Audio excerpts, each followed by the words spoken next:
Hello students, and thank you for watching this. I am going to give you a brief introduction to some of the online automotive classes we have here in the Automotive Technology program. You can see I've got a list here. The AT330, which is the Stability NVH class. We have 410, which is Diagnosing and Problem Solving. We have 420, which is Internships, and we also have a 475 class, which involves diesel emissions. So why should you take online automotive classes during the summer? As you can see here, they are covered from June 8th to July 31st. They are self-paced. You can work ahead if you want, as laid out in a week-by-week format.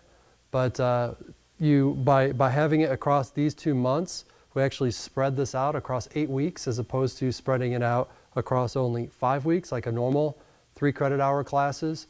All these classes are 3 credit hours that we have. The internship one is variable but based off how many hours you're going to sign up for or how many hours you're going to be working. But the actual traditional classes that are lecture and assignment based, those are across 8 weeks. So you take this 5-week class and spread it across 8 weeks, so you have a little bit less work to do per week, which is good. Also, doing some of these 300 and 400 level classes online during the summer will free you up to do some of these hands-on, more intensive classes while you're at the tech. It allows you to kind of get the best of both worlds, if you will. These are not your stereotypical classes that read a book, take a test, read a book, take a test. These classes were built to be online.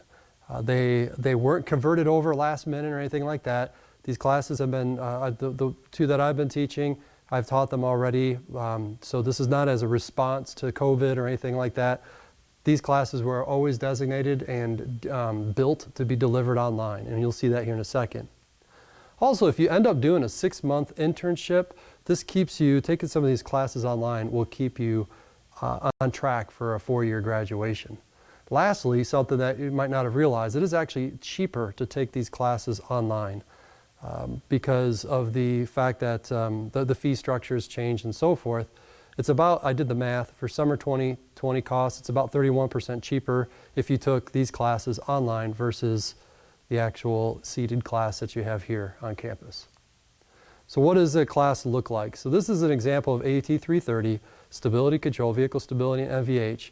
You can see here I've got, I know you can't read this probably, but this is a layout. This is the course layout from the beginning to the end of the class week by week.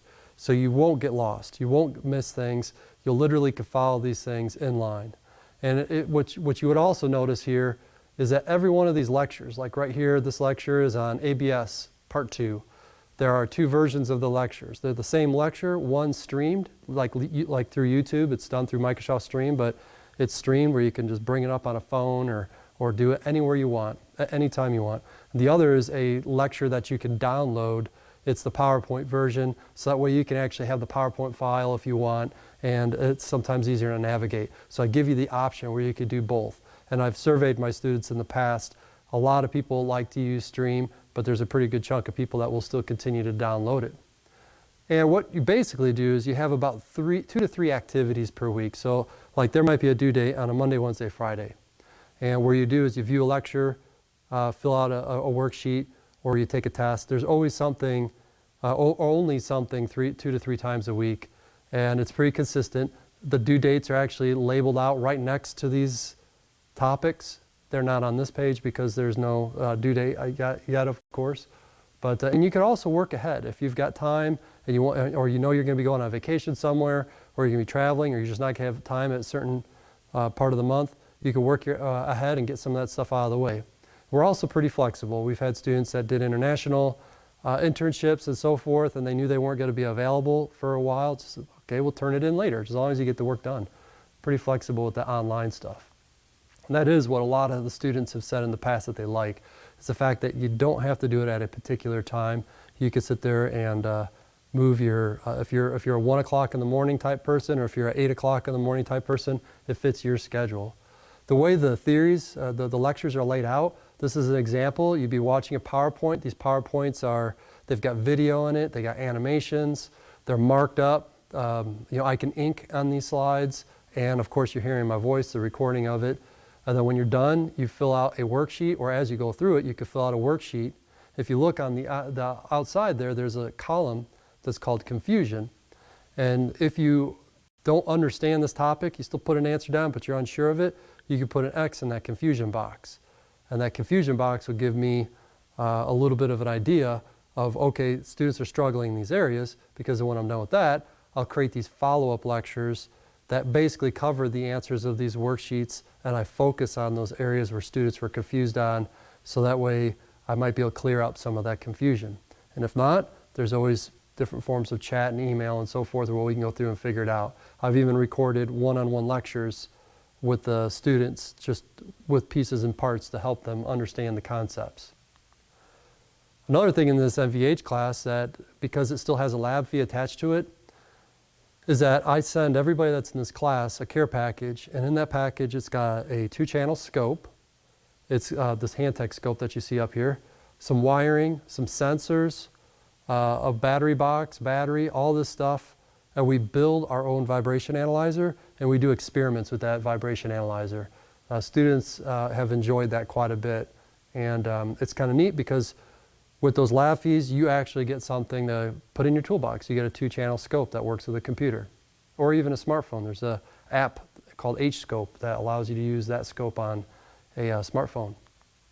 I also have created these virtual labs. So I know you can't work on the cars because this is online, so I've taken these vehicles that we have at school and I've created these diagnostic exercises. I created some on noise, vibration, harshness, and measuring drive line angles and using the tools to determine vibrations and frequencies. And then this one right here was on the Cadillac, the stability control system that we have. I've created 2 faults in them, and you guys will actually go through and look, using the service information and so forth, you'll get to these points where they branch off and say, where would you go with these readings, or where would you go with those readings? And you'd have to select. And if you pick the wrong option, it tells you why you picked the wrong option and straightens you back out. Students have actually enjoyed that a little bit and said that they appreciated the virtual labs. So some of the comments from the last MVH class that I covered, person mentioned that I was knowledgeable about the topics were fascinating, they really liked them, and this person has taken a lot of online classes. I know this person here who's actually a teacher up in Chicago, and he's taken a bunch of classes trying to get his master's degree, and most of them, as you might be aware of, if you've taken online classes, are just read this and take a test on that, whereas this is not that class. We don't have that here in the automotive program. We try to do a good job. So he said the online lectures were the best online experience he ever had, which made me proud. The videos covered the topics extremely well. They were in depth enough to understand what was going on, but not too difficult to where he was lost.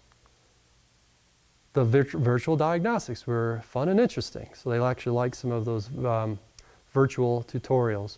A well put together class, and we'll recommend it to others taking it online, allows a chance for others to take a technical class while at school, and loved it, found everything to be interesting. Everything was well put together, neatly organized, good feedback for each assignment, and quick email replies. A great class, would recommend other students. So I just want to mention that class has got good reviews. We've only taught it once last semester. If you want some names or references, I could hook you up with some students that have taken it so you can bounce some questions off. Another class that I'm offering is this AUT 410 Diagnostics and Problem Solving class. This class was built just to be online. It's similar to the 490 class, but it's all the case studies. And in 490, we cover every area of the automobile, from the brake systems to networks and communication to diesel to fuel and emissions and ignition systems, transmissions, the works. So we basically spent about a week on each ASE area, and you can see it's broken down just like the MVH class, where you go week by week. But what you do differently here is that if you look, it's case studies. You complete case studies. Typically, there's due dates Monday, Wednesday, and Friday. And you complete 2 case studies for each of those days. There's usually 5 case studies available. And if you don't understand these topics really well, that's where this section here comes in. These are all support lectures. These are individual little mini lectures that cover the topics. Like say for example, turbocharging right there. If there's a case study that involved the turbocharger, which there is, and you kind of don't know much about them, you could real quickly come over here and you could watch this lecture. It's about half hour, 40 minutes long, and that should teach you enough information about how a turbocharger operates and how to diagnose it to the point where you can go in and solve that case study or at least. So these case studies right here, I'm not expecting you guys to get all of these right. That they're pretty difficult because they're all real case studies. They're not ones that I invented. They've come off technician networks. So these are real problems that people have had and they've reached out to other people to fix. So I really grade these for participation, not for accuracy.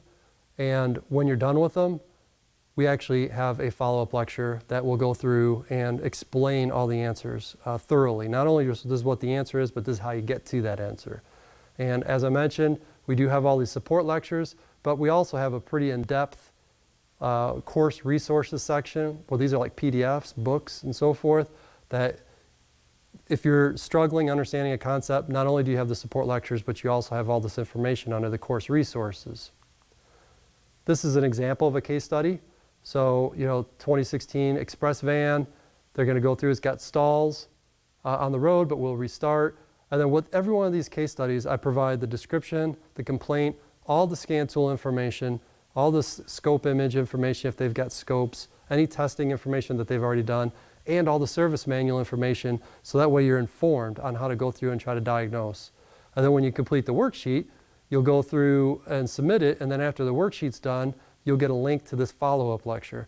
And the follow-up lecture explains, as I mentioned earlier, explains this worksheet from front to back and explains how they got to the answers and the readings. So it's a full circle.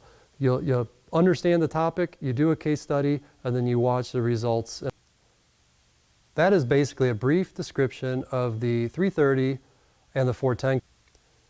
And we also have the 420 internship class. So if you know you're going to be working for a manufacturer, for a shop, a dealership, parts store, some kind of a automotive related company, you can get credit for that work experience that you're getting. You'd want to contact Mr. Talley to find out what's involved with that, but you can't actually sign up and get credit for that. Most of you guys that are doing internships for a company, a lot of times you'll also sign up for the internships, the internship credit, especially if it is a long internship. It's going to potentially delay your graduation. So if you get some internship credit and you take some of these online classes, it'd be like completing a semester while you're doing your internship, and it'll keep you on track. Another class is it's listed as AT475 right now, but it's going to get its own course number eventually. It is the diesel emissions class, and I've got Tim Janello explaining what's going on. Just here to give you a little bit of an idea about a new online class called Diesel Emissions. First time we're going to offer it. It's kind of an introductory class to diesel after treatment and their emission systems.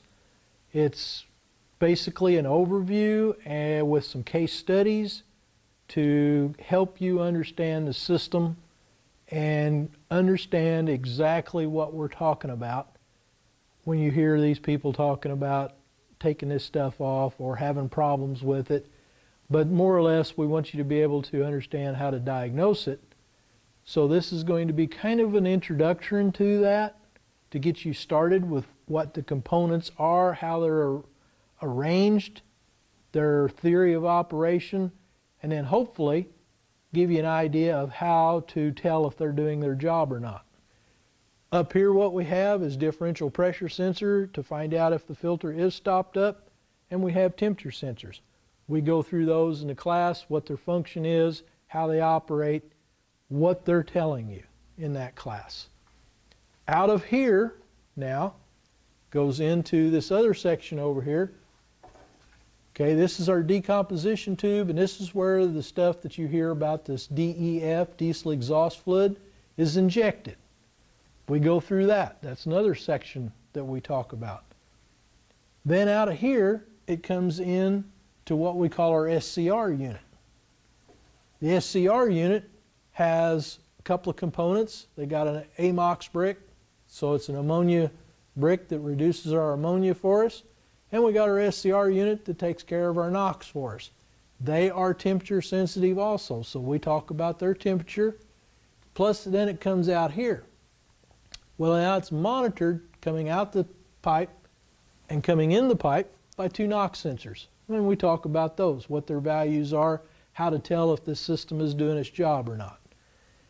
We kind of go through some of the other components, pump for the DEF, how to tell the difference in them, a little bit of service about them, if they're operating or not, that kind of thing.